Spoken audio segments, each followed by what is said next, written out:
very good morning to everyone. I'm Ronan Lavelle from Validato, and welcome to our webinar. We're joined today by Jeff Schiemann. I'll ask him to introduce himself in a second. And we're going to have a informal chat today.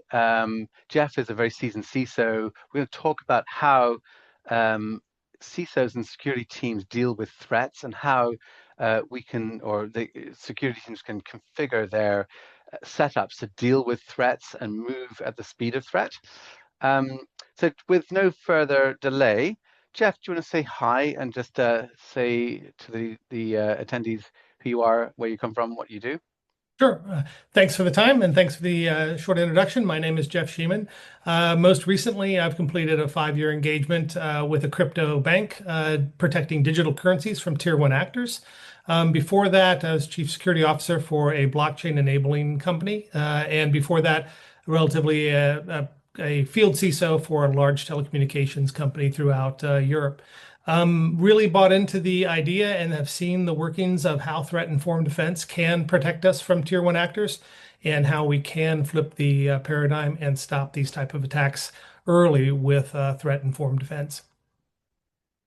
Awesome, Jeff. Thank you. And I'm Ronan. I'm one of the co-founders and CEO of Validato, and we are a cyber attack simulation platform. We are designed to validate security control effectiveness by essentially allowing organizations to attack themselves in a controlled environment.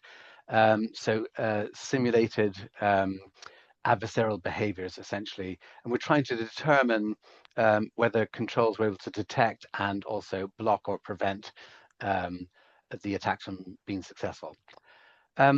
So just a quick housekeeping slide. This webinar today is going to be recorded, and we will send a copy of that recording to everybody after the call. We're also going to post it to the Validato YouTube channel. And if you're not already subscribed to that, feel free to, as I say, click and subscribe and click the little alarm bell so you get our notifications also. We do update those on a very regular basis. This is a fireside chat, right? So we're going to try and have a bit of a chat, but we want you to be part of that chat also. So please do, if Jeff and myself trigger any questions or interest, write your questions in the Q&A chat functionality, which you'll see hopefully, I think, at the bottom of your screen. Don't use the chat because the chat stream is part of the recording. So if you don't want your question to be in the recording, use the Q&A function, please. I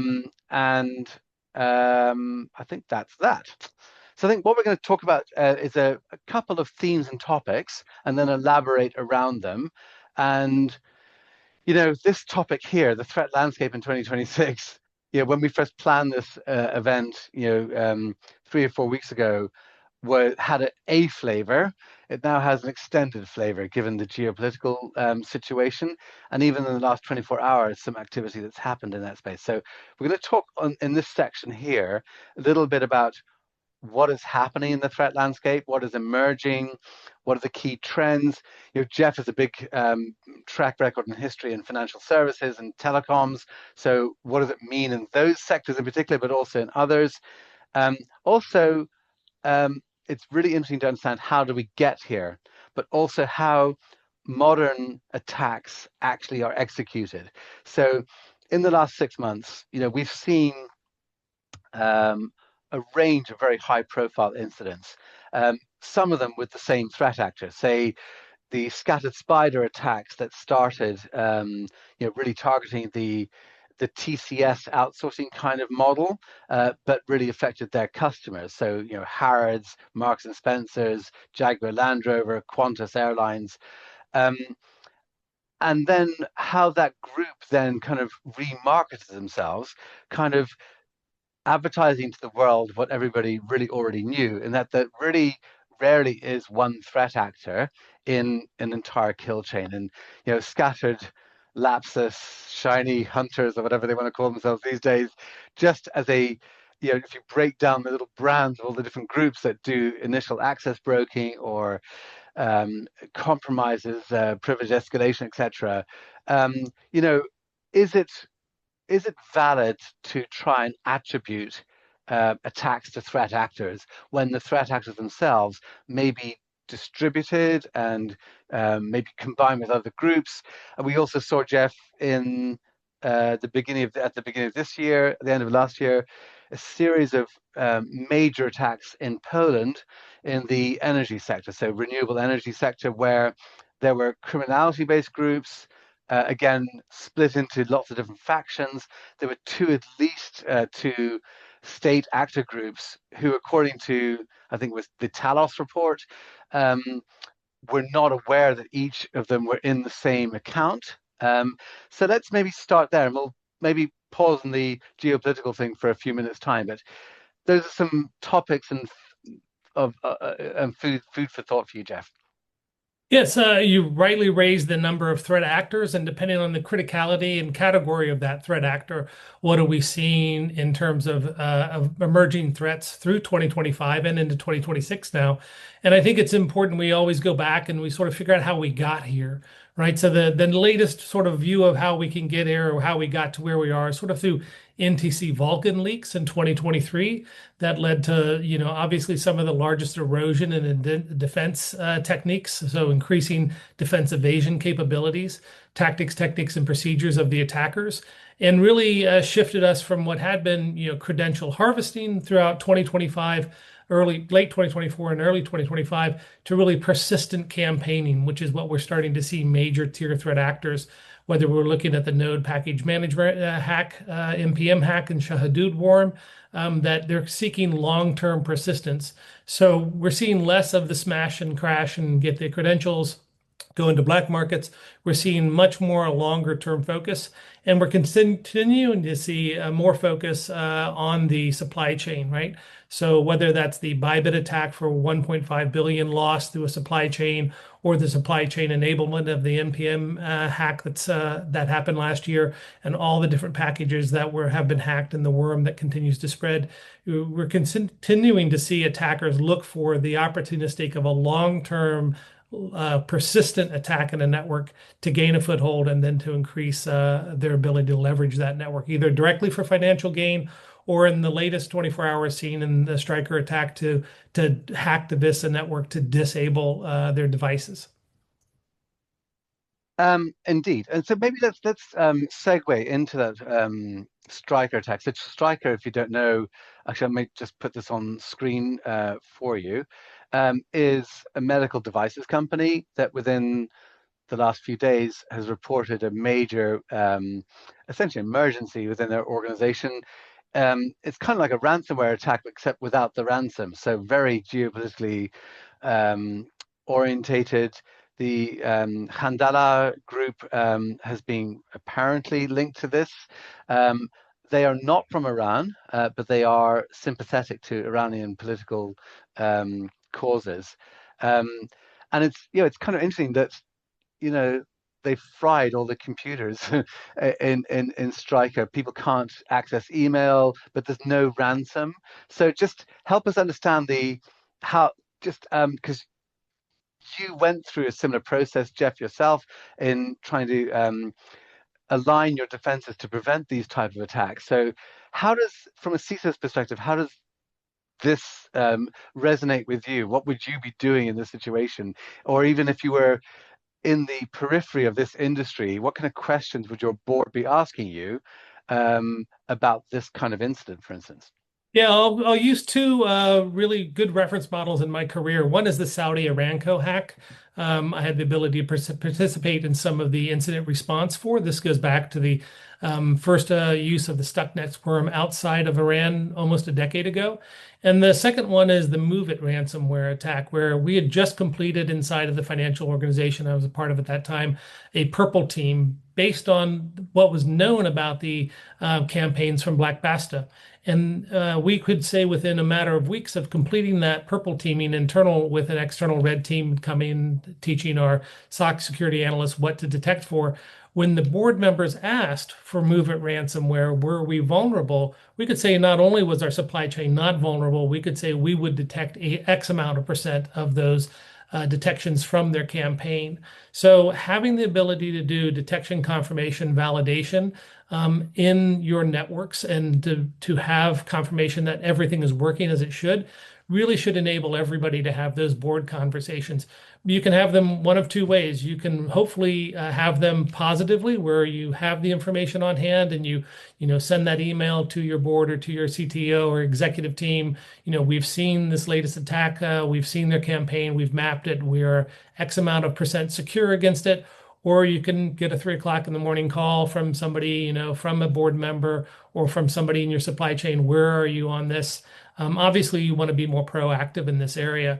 But we've seen this a lot. We've seen this with some SBOMs, so software bill of materials, when we were looking at Log4j.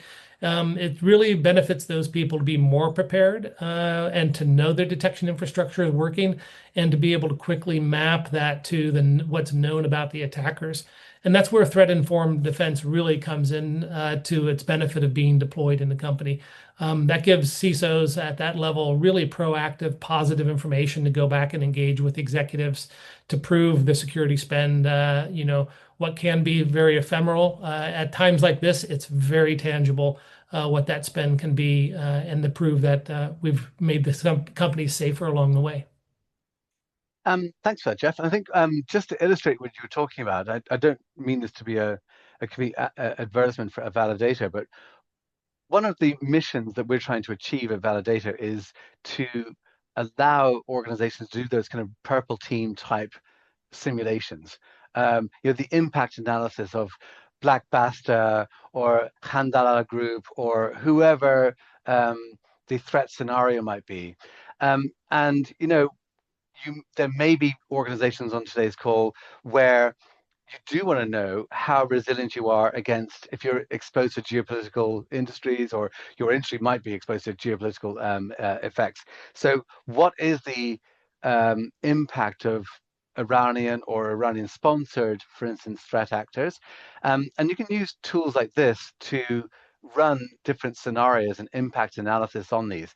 And for instance, I think somewhere down here, like Handala Group is here. So this is the group that is purported to be behind the Striker attack. Again, at this point in time, apparently not requesting any financial compensation for their attack. But in our world, rather than replaying what this particular group is doing in terms of IOCs, what we want to understand is, what are they doing inside a Windows, Linux, Mac environment? How do those MITRE attack techniques map across the kill chain? And this is the path that they particularly take here. And you can run this in an environment, a few mouse clicks, and then come back later in the day and get the results of it. And your board report, for instance, I think I ran one earlier, but it's still running. But a similar test here, say with a different group, you could really clearly identify areas where you are potentially exposed to exploitation, and also how your detections are working. So do we have good visibility on threat-based behaviors and activities across different parts of that kill chain? And ultimately what we're trying to do is to try and boost concepts that MITRE in particular try to promote, which is to disrupt attack chains, deny adversaries from being successful. And my point about attribution of threat actors, we're talking here about Akira or Handalala or whatever. Really, it is the techniques that they're using that is important to us, because multiple threat actors use similar techniques. So I think that's the last I'll say on that point. I want to maybe just segue, Jeff, if it's okay, to AI, because we would be remiss if we didn't broach the topic. I want to talk about potentially the emerging use of offensive use of AI. So custom polymorphic malware, for instance. And then also the potential advantages in using AI for defense, and how far should that go? I just see, by the way, that I think it was AWS from this morning's media, they've just instigated a human in the loop check. So when AI writes code, for instance, it may not go live without humans. And they actually tried a fully automated process and it didn't work so well for them. So offensive and defensive use of AI, Jeff. Sure. So I'm one that believes that this is a new starting line, right? And we shouldn't let the attackers get off the line early or get ahead of us, right? We have the ability now with threat-informed defense to deploy kill chains that can stop attackers upon reaching the detection budget. So they trigger then something that causes an isolation through automation or session reset. We can take the attacker back to zero. And the attackers are now exploring ways to write code, dedicated code in a faster loop. What could take a couple weeks before, up to a month, is now taking them 3 to 5 days. I've seen this in an attack campaign over 2025. So we shouldn't let them get off the line in this foot race and get ahead of us as defenders. We should be trying to adapt as quickly as possible all the different AI tools that we can, enabled tools that are out there. And we should start by thinking, how contextually can we react to what I call the speed of threat? And the speed of threat is different than the speed of vulnerability. Speed of vulnerability is patch management, it's protection in the NIST columns, the NIST 3 columns, if you think of NIST 2 with governance being number 1 now. And then you get the speed of threat, which is, increased by 3 axes: the number of CTI components that are out there, IOCs, which are becoming, tens of millions now known a month throughout all these campaigns. Then you move the attacker from what used to be coercive actions to exploitative actions, right? And so they're moving from having a coercive power in sort of geopolitics to now just being flat out exploitative. And why are they exploitative for this ransomware or for this company blocking all their systems, not asking for ransomware? It's because their persistent monetization in the attack space, the competitiveness between APT groups. Defenders have to realize that the APT groups are competing with each other who can monetize what the quickest for reinvestment in new tools. And that if your MFA is weak or you've been attacked in this space successfully, you're just part of the attack surface, the monetization surface, and you want some way to defend your network better than thinking of it as just as an ATM for the attackers to try to leverage against you for either ransomware, extortion, or in the case of Stryker to bring everything down. So in this space, we really need to think much, much faster than speed of vulnerability. So that's why we think of the speed of threat and how we can continuously increase that speed of threat, deploy more and better and new quality detections. And I have to make, a very important point. Detections are worth little to nothing without automated response. And that's where we need our artificial intelligence to engage. It can be at the collection end of the DFIR, the digital forensics incident response automation through AI. So getting those artifacts into qualified CTI. It can be at the CTI part, how do we surf those pieces of information out to our systems?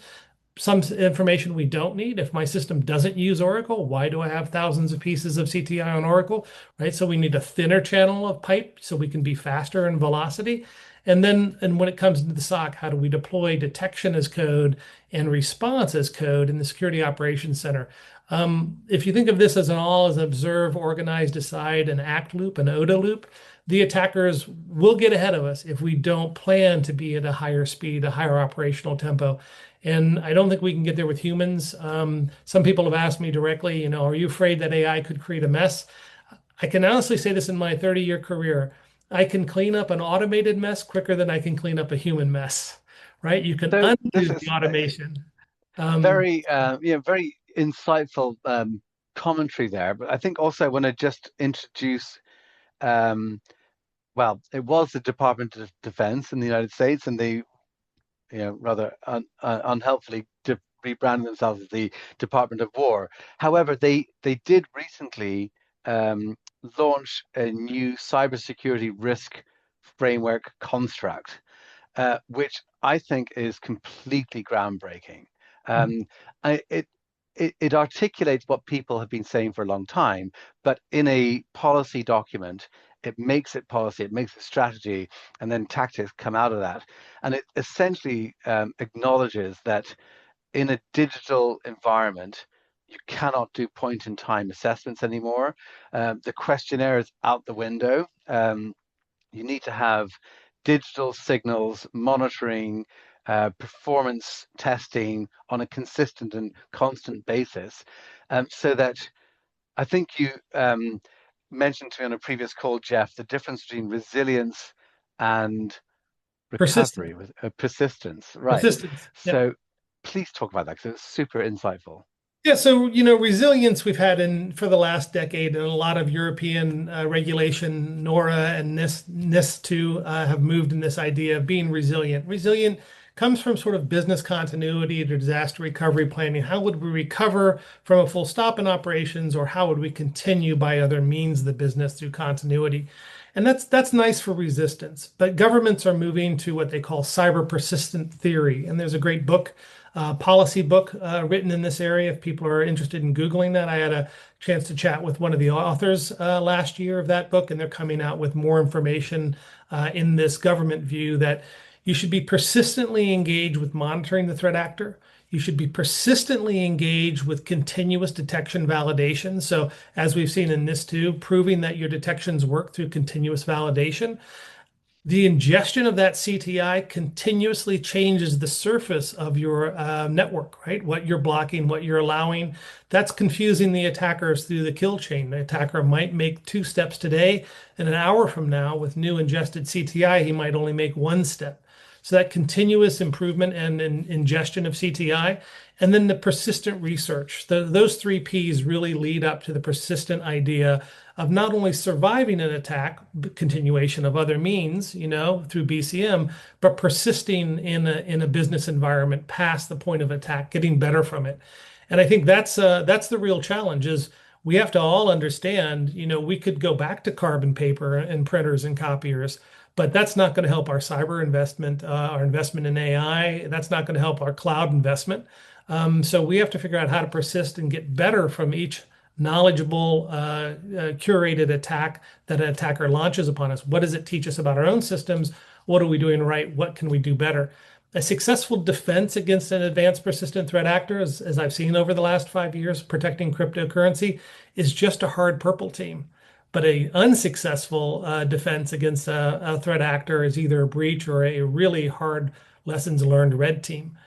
So it's really about being prepared and trying to figure out what signals you can learn early and dynamically change your network from those amount of signals so that the attacker, every time he launches an attack, has to learn something new, not something additional.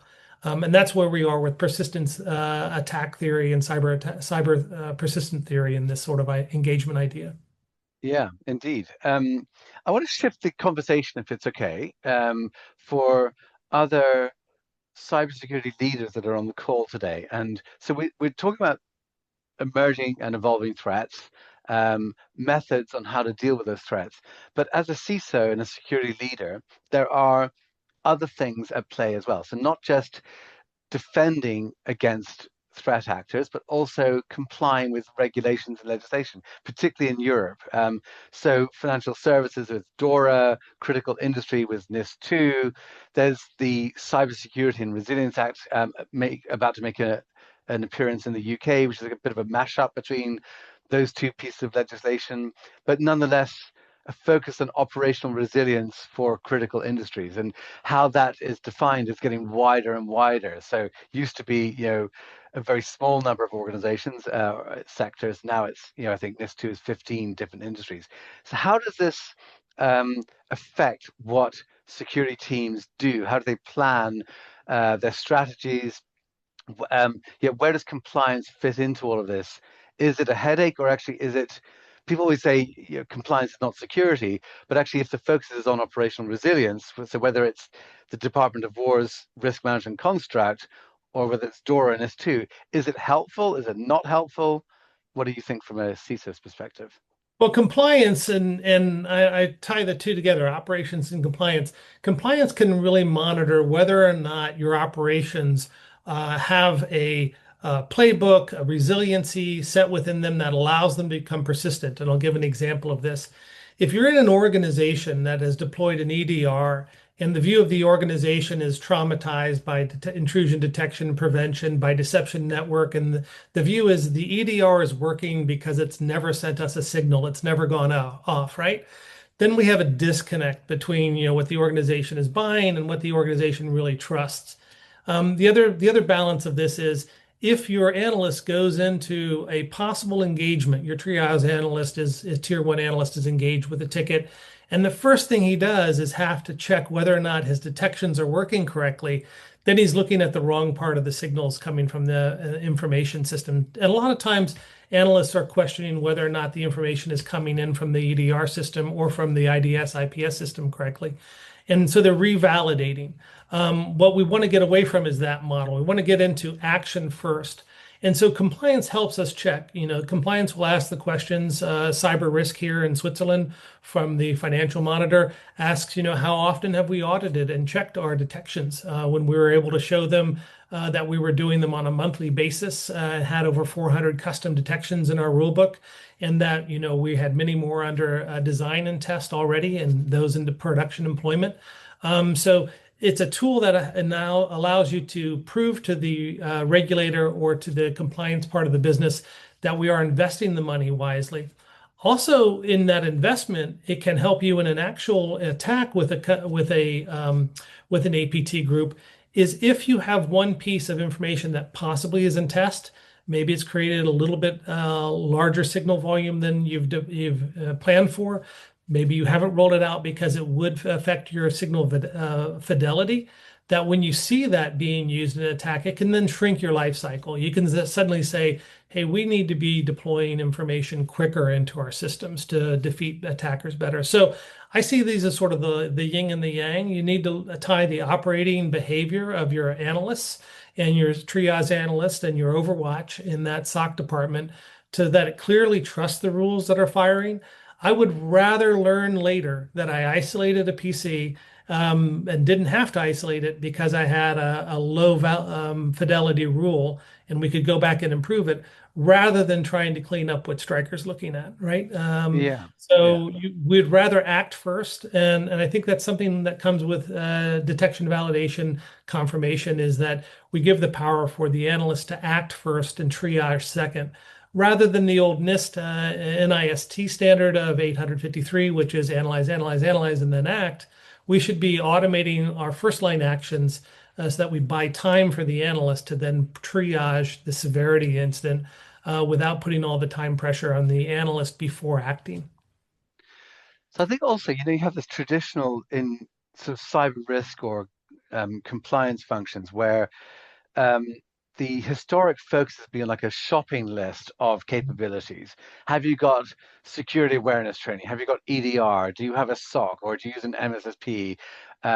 Rather than you have a certain list of controls, are they actually working? Are they effective against the threat landscape that your industry faces? And I think maybe Tiber EU or CBEST, those kind of very high level advanced threat-led testing programs maybe are more akin to what I was just referring to there. But I think just having a shopping list of capabilities is probably not really relevant going forward, given what we've said today. No, I think you're right. A shopping list assumes you're going to create spaghetti tonight, right?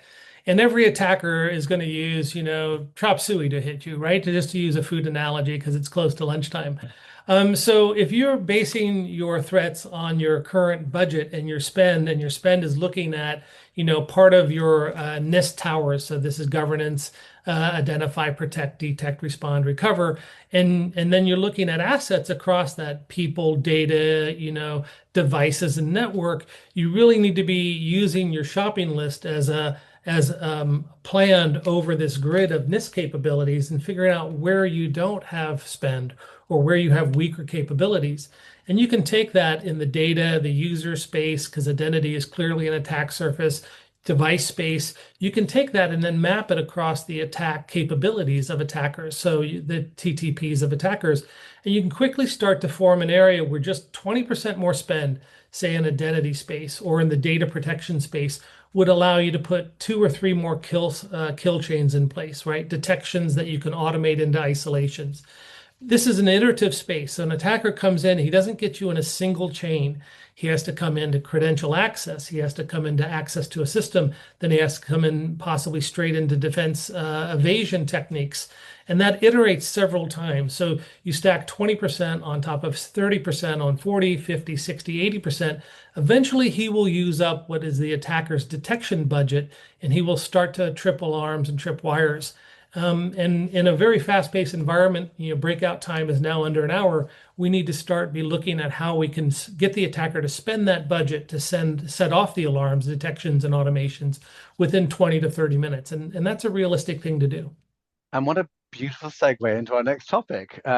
So here I would just want to discuss about what in your kit bag and your armory of capabilities, how do you test for operational resilience from, vulnerability management, pen testing, red teaming, purple teaming, adversary emulation, you know, how do you use automation versus professional services? How do you measure operational resilience, and how is that important? Obviously, it's important increasingly to regulators in certain industries, but is it important to executive teams? Do they need to understand that? They absolutely need to understand it, but the CISO has to come with somewhat of a strategy, right?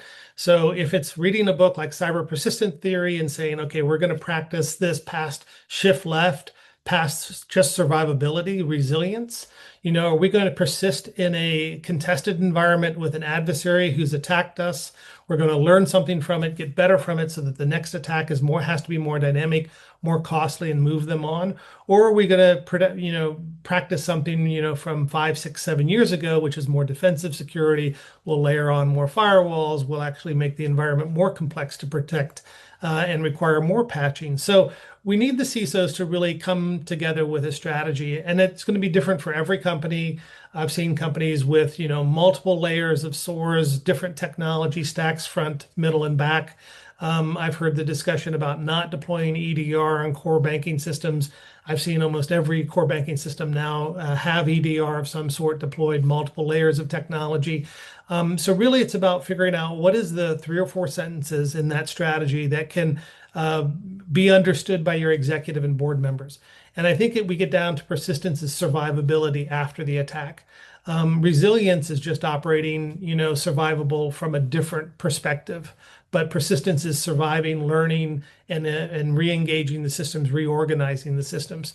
So having a little bit of strategy, mapping that budget over what is the NIST Cybersecurity Framework V2, including governance now, and then figuring out where to spend across that chain for detection and kill chain effectiveness.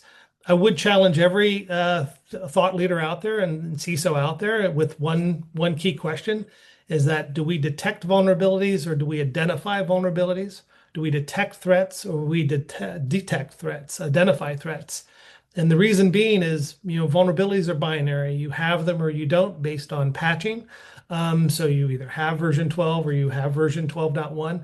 But threats are conditional based. Threats can happen due to conditionality changes in the attacker who's attacking you, might not have been in your threat model. To have a more advanced attacker come and look at your network, that's what I call the ultimate hard red team test. Or it may be that the attacker's capabilities have changed. So that conditionality plays in. And we need to start separating these into different modules, different areas for our budgets to be applied to, so we can have conversations with our management.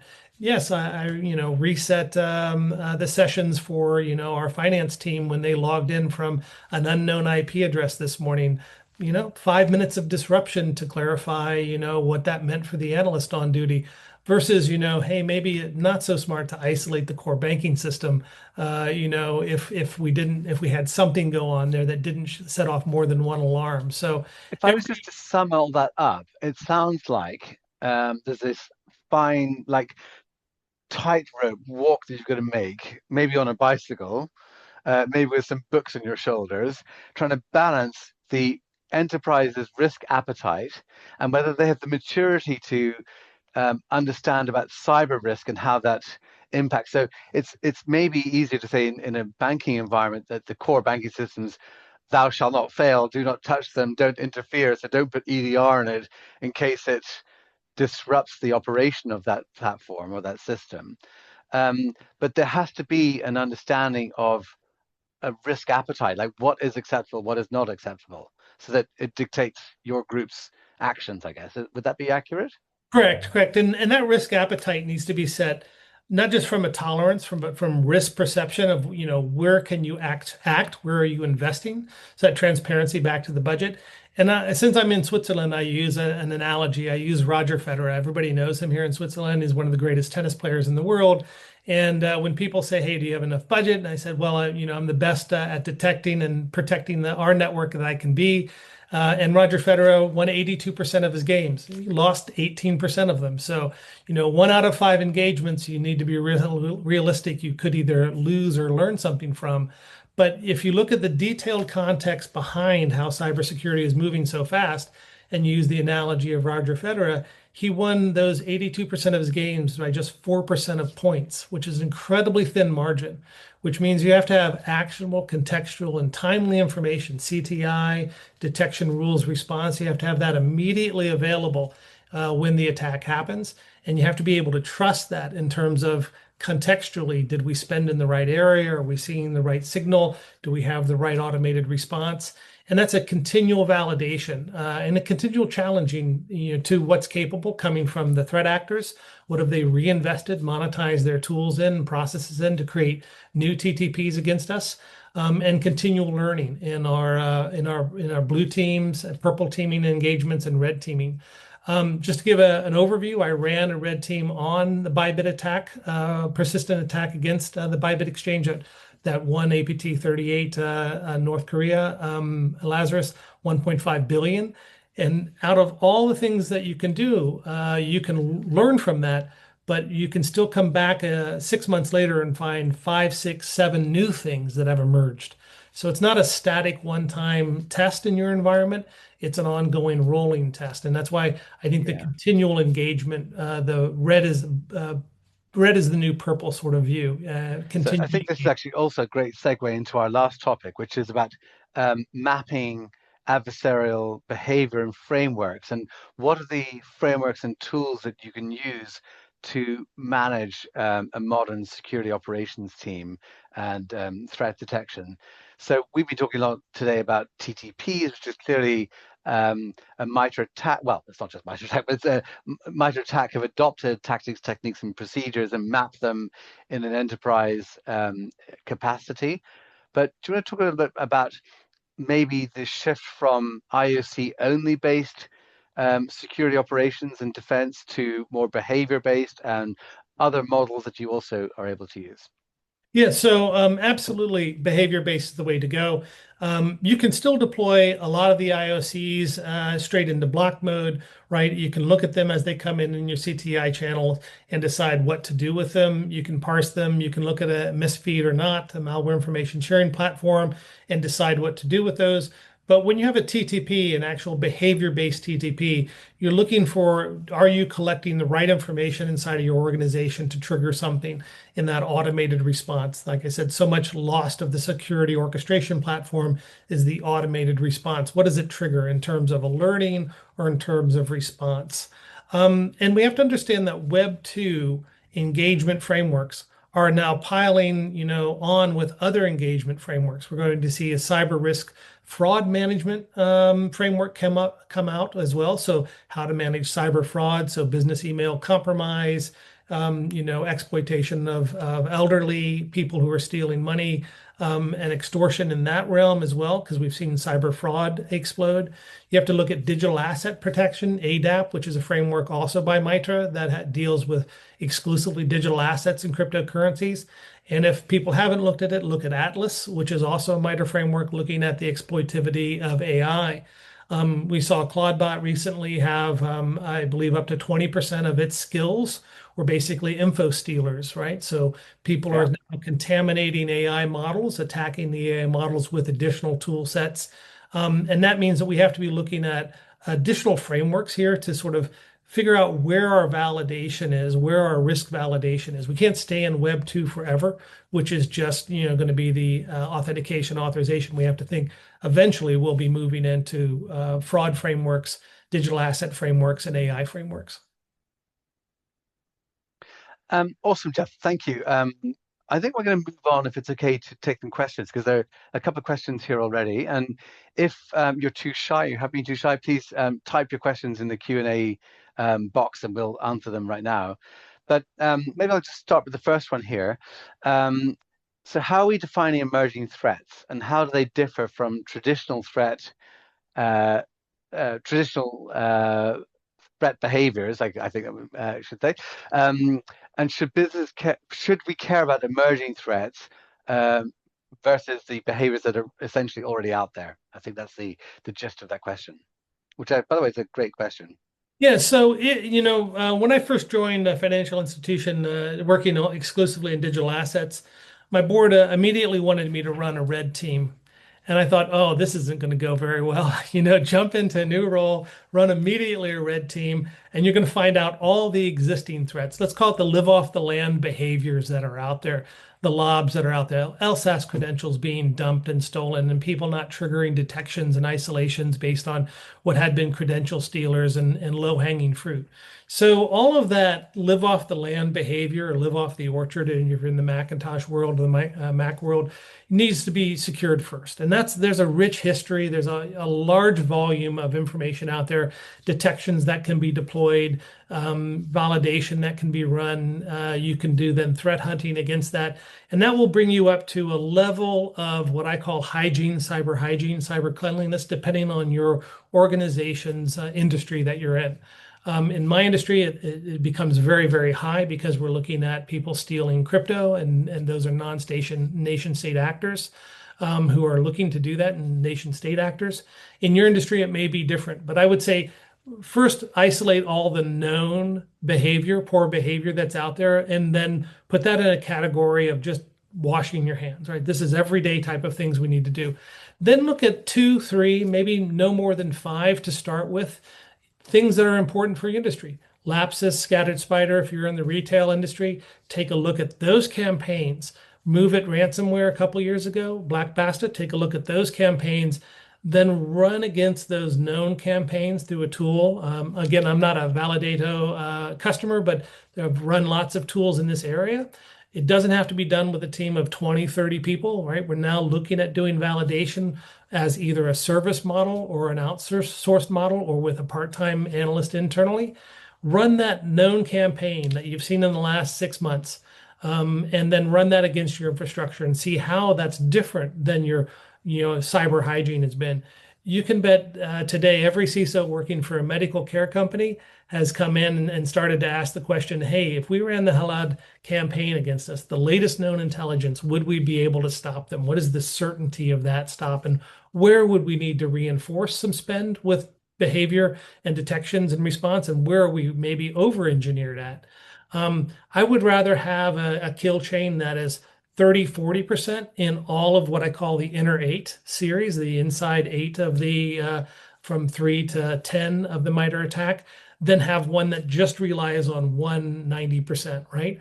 Because that's so iterative, you want to be able to deploy your kill chain through multiple steps that the attacker has to get through. So that's how I would answer it. It will depend on obviously your industry, obviously taking care of the low-hanging fruit first, which is the hygiene of live off the land binaries and live off the orchard, and then moving to the diamond approach, the intelligence approach that says my attacker is likely my infrastructure is X, Y, and Z, and the known TTPs from that attacker then can be used to harden additionally what the live off the land binaries haven't, or the approach that the attackers particularly taking against the industry. You've so beautifully articulated anything I could ever say on that topic. So that's an amazing response, by the way, Jeff. But yeah, we see this all the time about it's less about attribution and the new shiny threat actor that it's just emerged because there are new ransomware threat actors on a weekly basis, right? It is we always say to be more mature, you've got to be more simplified. So you actually have to understand not the morass of IOCs that are being deployed, but actually the smaller subset of techniques that are being exploited or used, and understanding that multiple threat actors could use the same technique. So And there is attribution also this whole return on your buck as well. and attribution will always come later, right? Somebody will always claim to don't spend your cycles in the middle of an attack trying to attribute. Spend your cycles trying to defend, trying to stop, disconnect, obviously, stop the burning. I always say, I'm not interested in attribution at the moment of being attacked. A week later, when I have a board report, or that later in the day when I have a report to regulatory industry, then I would like to have an idea of the attribution. But I think we're moving away, like you say, from away from attribution based as being our first pressure point. I think, Jeff, the other question here is, what was the book that you recommended? Cyber Persistent Theory. One of the authors is named Harknett, and forgive me, the other two authors that are in that book. It is a policy-based book, so let me give you no illusion that it is a government-based book focused on government policy. And you will probably pick it up, like I did the first time, and go, "Why am I reading a policy-based book?"